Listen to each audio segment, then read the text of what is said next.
Assalamualaikum warahmatullahi wabarakatuh. Hello, good evening, everyone. So, we are from Group 7, and for today's presentation, it's about taxpayer rights, objections, appeals, and tax court filings. First of all, we will introduce ourselves. My name is Ratu Aimee Shafiyya. My name is Jessica Theresia Elizabeth. My name is Marcella Dhea Aurora. My name is Leysa Ribby F. My name is Aurelya. So, let's just get started. Okay, the first one is Introduction to Tax Dispute. A tax dispute refers to a disagreement between a taxpayer and the Indonesian Tax Authority or Direktorat Jenderal Pajak regarding tax obligations. This often occurs after a tax audit, especially when the taxpayer disagrees with the results issued by the tax office. In Indonesia, the legal avenues available to resolve tax disputes include the submissions of an objection atau keberatan, followed by an appeal atau banding, and ultimately a tax lawsuit atau gugatan filed to the tax court. These mechanisms serve as a form of legal protection for both the taxpayer and the tax authority to ensure transparency and fairness.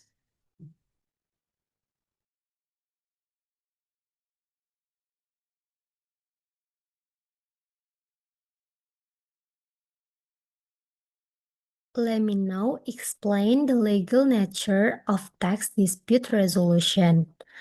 Tax dispute resolution follows what we call a quasi-judicial process.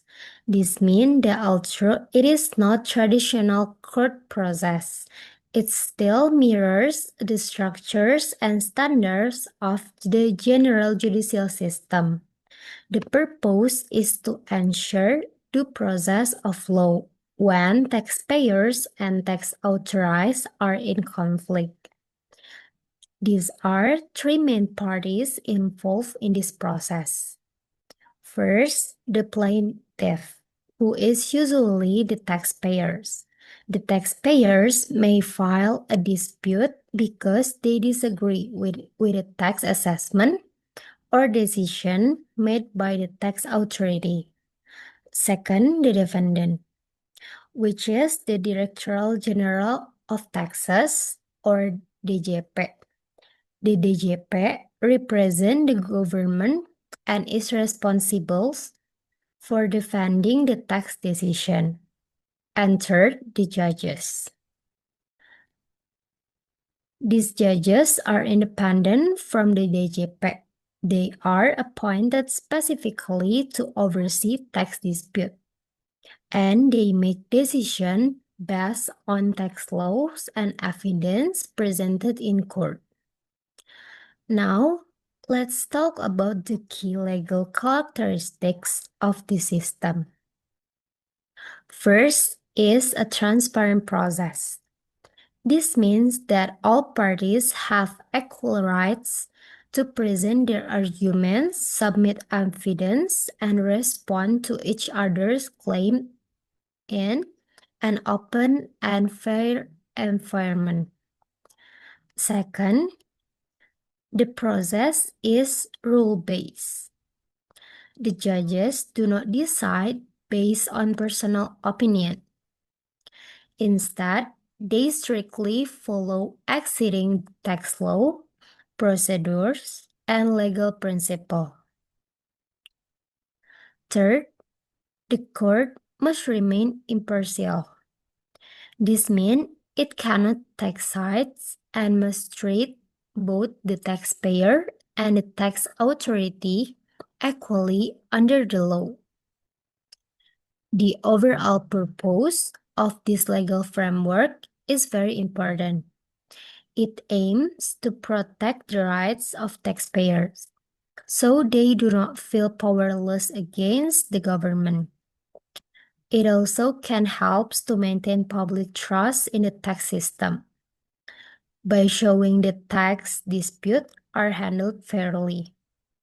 And lastly, it ensures the accountability of tax authority so that the DJP cannot act arbitrarily.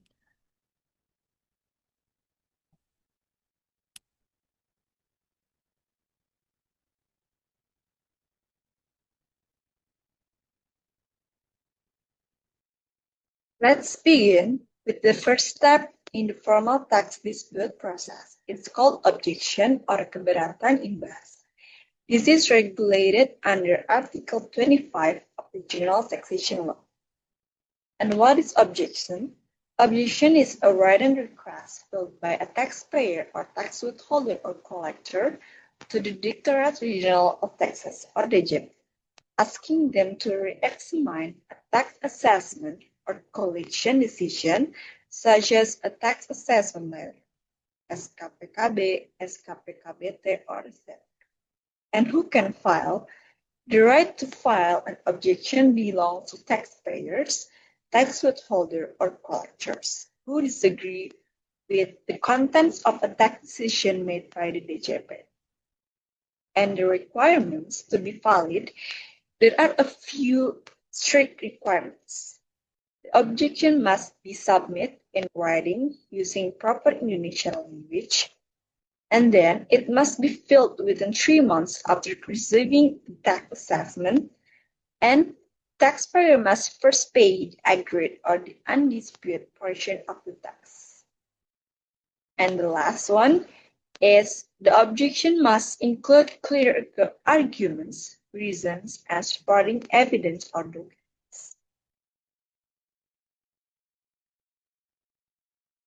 And now what actually happened after the objection is submitted? First, the taxpayer submit their written objection directly to the Directorate General of Taxes. Then the DJP will review the application and supporting documents. They have up to 12 months to issue a decision. This is stated in Article 26 of Tax Law. And then, if the taxpayer is not satisfied with DJP decision on the objection, they may proceed to the next level, which is to file an appeal or banding to the tax court or pengadilan pajak. This is regulated under Article 27.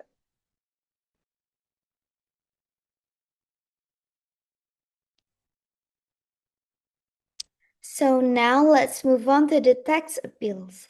These are the appeal process. The first one, prepare an appeal letter and supporting documents. Second one, submit to the tax court. And the last one, the court examines and decides the case.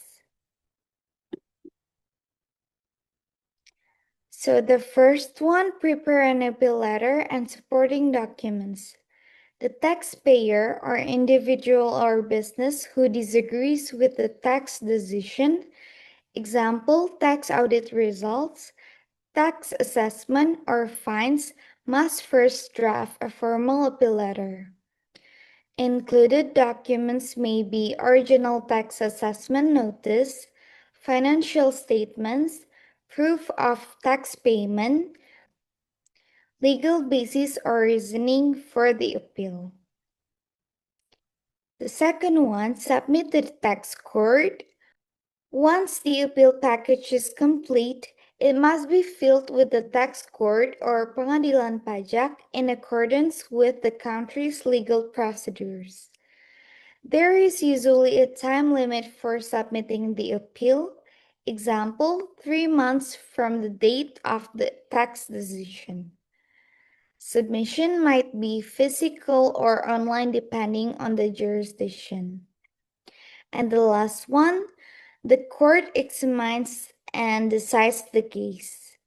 The tax court will review all submitted documents, possibly conduct hearings or request further clarification, compare the arguments from the taxpayer and the tax authority. The court can approve, partially approve, or reject the appeal. The decision is typically final and legally binding.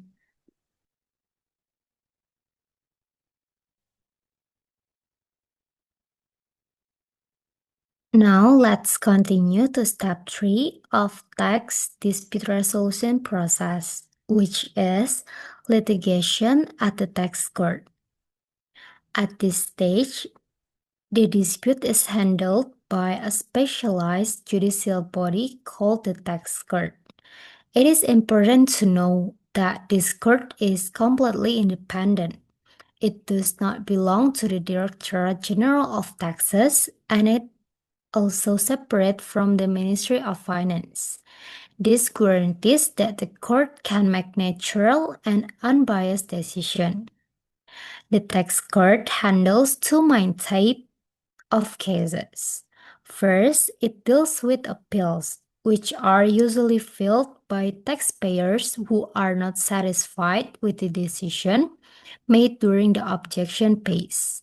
Second, it also handles lawsuits. For example, when a taxpayer believes that the tax collection process was not conducted properly or violates legal procedures. Now, here is how the litigation process works step by step. First, the taxpayer files a lawsuit or an appeal to the tax court. This document must include the reason why they disagree with the tax decision.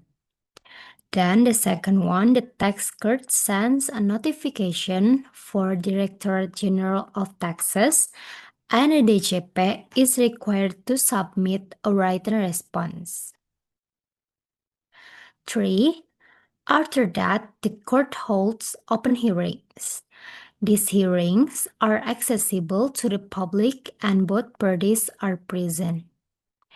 During the hearing, the judges examine all the documents, evidence, and may even call witnesses if needed. And finally, the judges issue a final judgment, which is based entirely on facts, applicable tax law, and legal reasoning. Let's now talk about the principle that guide this process. The court must ensure public access. This is to make sure the process is open and transparent. The hearings are led by professional judges who are experienced and trained in tax law and legal interpretation. The court promotes legal certainty, objectivity, and justice for both parties. As for the final outcome, the court decision is binding, which means it must be followed. The decision may affirm the tax authority decision, partially revise it, or fully cancel it.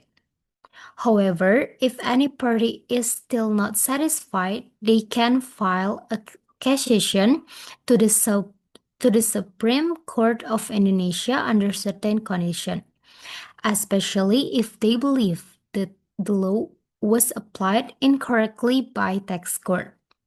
So, in conclusion, the tax court litigation stage is a critical part of the tax dispute process because it ensures legal protection, fair judgment, and checks and balance between taxpayer and the tax authority.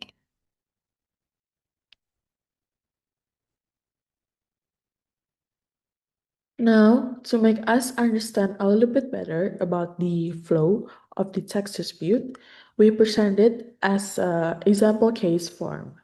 So, let's say the Directorate General of Taxes, or DJP, conducts a tax audit and issues a tax assessment letter stating that the taxpayer must pay 500 million rupiah in taxes. So, step 1 is the objection. So, the taxpayer reviews the assessment and agrees that only 200 million rupiah is accurate based on their financial records, believing the remaining 300 million rupiah is incorrect. The taxpayer decides to file a formal objection to the JPEG that includes amount disputed about 300 million rupiah, amount agreed and paid around 200 million rupiah, and the filing time is within 3 months of receiving the assessment. submitted to DJP with reasons and supporting documents. The next step, which is step 2, is DJP decisions. After reviewing the objection, DJP decided to reject the objection entirely and upholds the original assessment of 500 million rupiah. This means that the taxpayer objection is denied and the DJP still expects a full payment. Next slide.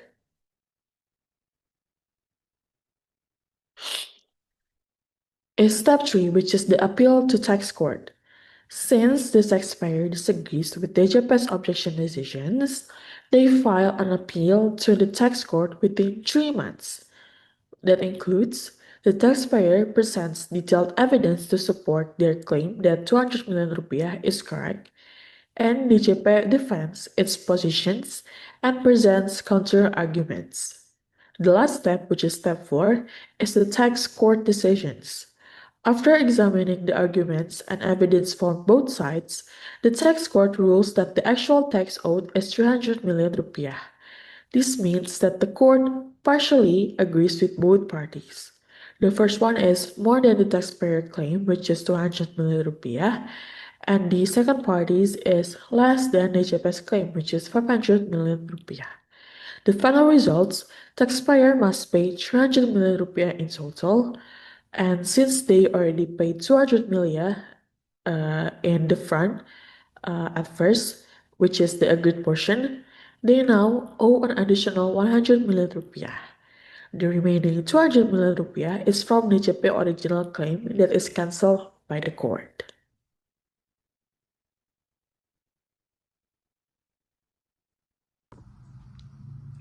Let me begin by explaining the overall flow of a tax dispute process. This process is designed to protect the taxpayer rights and ensure a fair resolution through formal legal channels. First, the process starts when the taxpayer is audited by the DJP, which leads to the issuance of a tax assessment letter. If the taxpayer disagrees with the result, they can file an objection within 3 months. Then the DJP will respond with a decision and they have up to 12 months to do so. If the taxpayer is still not satisfied with this decision, they may file an appeal to the tax court within the next 3 months. The tax court will then issue its final decision. If the taxpayer still feels the outcome is unfair, they may submit a judicial review to the Supreme Court as an optional final step. Each of these steps gives the taxpayer a formal opportunity to challenge the assessment and pursue a just outcome. Now, let's take a look at a simple example to illustrate how the tax dispute process works. A taxpayer receives an initial assessment of 500 million rupiah. However, they believe this amount is too high and only agree to pay 200 million rupiah. They file an objection with DJP, but the objection is rejected, so they proceed to file an appeal with the tax court. The tax court then rules that the final tax due is 300 million rupiah. This means that through the objection and appeal process, the final amount is reduced from the original 300 million rupiah. This example shows how important it is for a taxpayer to use the dispute process, as it can significantly impact the final tax liability. Now, we break down the key takeaways from the tax dispute process to highlight why it matters and what we should remember. First, tax disputes follow a formal legal process. This means that when there is a disagreement between the taxpayer and the tax authority, is DJP, there are official steps that must be followed. These steps include audit, objection, appeal to the tax court, and sometimes even a judicial review to the Supreme Court. It's not something informal, it's a structured legal path. Second, taxpayers have the right to defend themselves. This right is very important at every stage, whether filing an objection or appealing. The taxpayer has the opportunity to provide evidence, state their reasons, and challenge the tax assessments. This ensures the process is not one-sided. Third, Deadlines and documentation are critical. Each stage has a strict time limit. For example, objection must be filed within 3 months.